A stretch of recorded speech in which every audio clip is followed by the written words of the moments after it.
नमस्कार, मैं हूं प्रीति और आप देख रहे हैं विंध्या टाइम्स।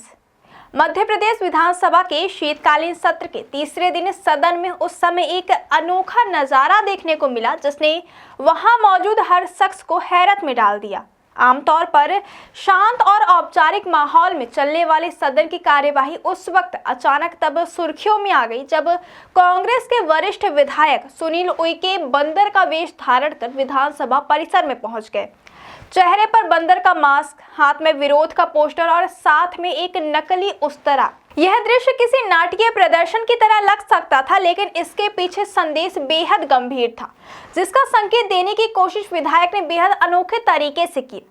छिंदवाड़ा जिले के जुन्नारदेव सीट से कांग्रेस विधायक सुनील उइके का यह प्रदर्शन सरकार की नीतियों के खिलाफ था। उनका आरोप है कि सरकार की जन विरोधी नीतियों ने किसानों से लेकर आम जनता तक हर वर्ग को परेशान कर रखा है।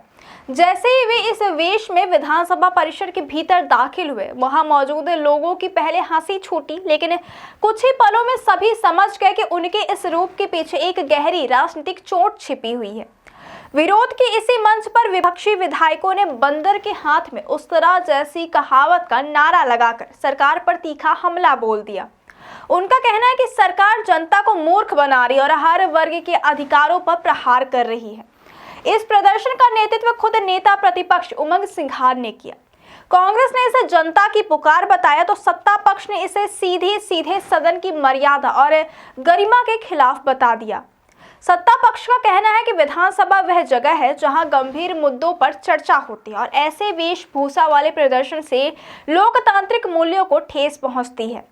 वहीं विपक्ष इस बात पर अडिग है कि जब सरकार जनता की बात सुनने को तैयार नहीं तो सशक्त और प्रतीकात्मक विरोध के जरिए ही जनता की भावनाओं को व्यक्त करना जरूरी है। कल सदन में दूसरी अनुपूरक बजट की चर्चा भी हुई, जिसकी कुल राशि 13,476.94 करोड़ रुपए है।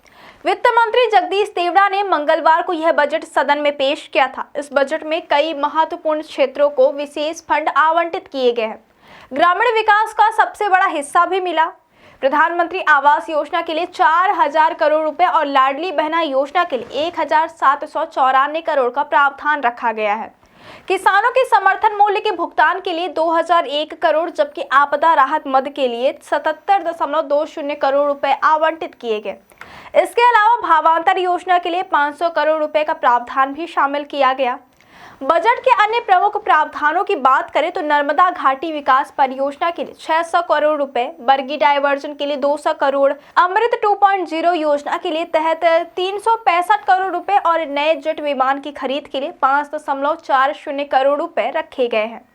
इन सभी प्रावधानों के बीच सत्ता और विपक्ष दोनों ही अपनी अपनी प्राथमिकताओं को लेकर आमने सामने हैं। कार्यवाही के दौरान बजट पर 3.5 घंटे तक चर्चा हुई, जिसके बाद इसे पारित किया गया। सदन में माहौल पहले ही काफी तनावपूर्ण था और विपक्ष लगातार हमलावर रुख अपनाए हुए है। ऐसे में यह देखना दिलचस्प होगा कि चर्चा के दौरान किन और मुद्दों पर सरकार और विपक्ष के बीच टकराव देखने को मिलता है और क्या कोई समाधान निकल पाता है या नहीं।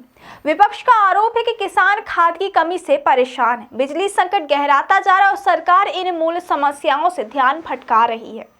दूसरी तरफ सरकार का दावा है कि वह विकास और कल्याणकारी योजनाओं पर केंद्रित है और विपक्ष सिर्फ नाटक और हंगामे के जरिए राजनीति चमकाने की कोशिश कर रहा है। कल के इस घटनाक्रम ने न सिर्फ विधानसभा में बल्कि पूरे प्रदेश की राजनीति में हलचल मचा दी है।